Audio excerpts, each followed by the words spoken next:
Hey, Eli Skinner with Simplify Real Estate here. Wanted to run down real quick what it looks like to buy a FSBO. So here's the deal. Most FSBOs don't understand what's going on, even though they're trying to sell a multi-$100,000 house on their own. So here's what I want to help you do.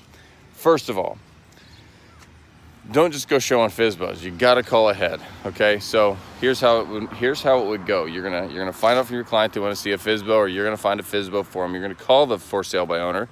You say, hey, this is Eli Skinner with Simplify Real Estate. Is 123 Main Street still available? Yep. Awesome. I've got some clients that seem to either be interested in it, maybe, or maybe you're going to say that it might be a good fit for, but you and I need to have a couple quick conversations. Is that okay with you? Yes. Great. Awesome.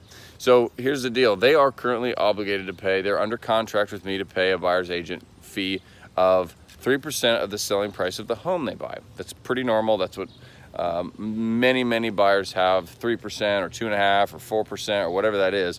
And then sellers, you may be aware of this, but sellers typically dangle a carrot in front of the buyer that says, hey, listen, if you buy my house, I'll pay those fees for you. Okay, I'll pay 3% of that, a buyer's agent commission, 3% for you.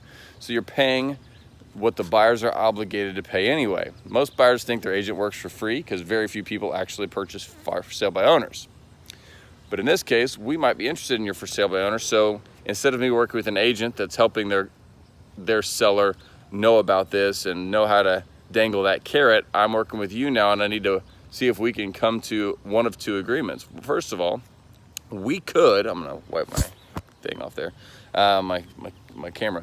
One of two things. One, you and I can just agree that you're gonna pay their 3% buyer's agent commission, assuming you like their offer, you subtract my commission, and you like the bottom line. Okay, so $200,000 house, 3% commission, that's $6,000. My buyers bring $206,000 to the table, and they ask for you to pay $6,000 of it to me. You're gonna take that deal all day because you're still netting your actual asking price, right? Yep. Okay, good. If they offer you $150,000 for your $200,000 house, you do the math and you see that they want you to pay me $4,500, and you're now at $145,500, you're not going to take that deal, right? Because that's below your bottom line. See how that works? You just say yes, you say no, you counter. That's how that works.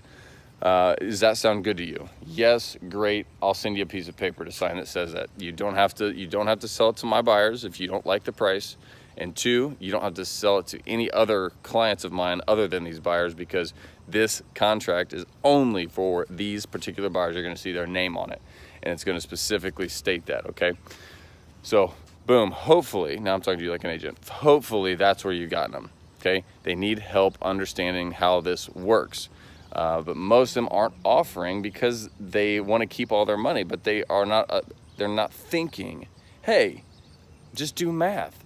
If I have a $200,000 asking price, these FSBOs probably want to keep $190,000, and your agent fee is only going to be $6,000, so now they're going to be at $194,000 if we offer full price. Why wouldn't they take that? Okay, walk them through that. They'll get it. Okay, if they don't get that or they don't want to do that, okay, cool, no problem. Here's my other question then.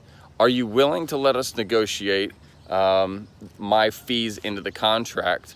Allow my buyers to negotiate the fees into the contract. Okay, this is the lower. This is not the. This isn't like level 1 was the first one. That's like no risk.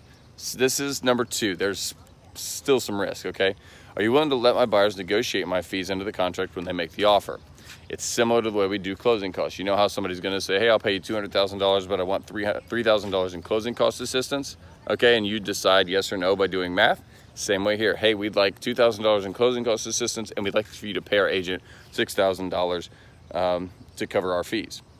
Does that sound like a plan to you? Again, they offer you a price. You subtract the closing costs. You subtract the agent fees. You subtract whatever you feel like you need to subtract to come up with your bottom line, and then you arrive at your answer: yes, no, or you counter offer us. Does that make sense? Is that totally cool with you? Yes. Great, and you do that. Well, if that's cool with you, why don't we just agree to not have to worry about that in the contract, and me and you just agree to this on the side, so that we don't have to worry about it when we write it, and it's much more clear between you and I, and it's the same concept, right? They offer, you do the math, and then you decide. So you may get them back to number one by doing that. But if they won't do number one, go to number two. Hopefully they'll do that. If they won't do number two, now you've got a dilemma. Do you go ahead and show the house? Make sure you've talked to your buyers. Say, listen guys, we're gonna have to negotiate my fees in here, otherwise you gotta bring cash to the table. And if they say, we're not doing that, we're not bringing cash to the table, they may be willing to negotiate the fees in. This is high risk, because if they don't negotiate it in, you've shown them the house, you'll have to fire them if they don't negotiate it in, okay? And you're not gonna work the deal because it's not worth it from a risk and business perspective. And then if they, if you depend on the contract, you then would have to chase them in court, which is never any fun and very seldom, I think, honestly wins. So that's it. Number three is you just show up, show them the house, negotiate it into the contract, and see what happens. Because the seller can absolutely tell you yes or tell you no or whatever they want to do. Finally, what was I going to say?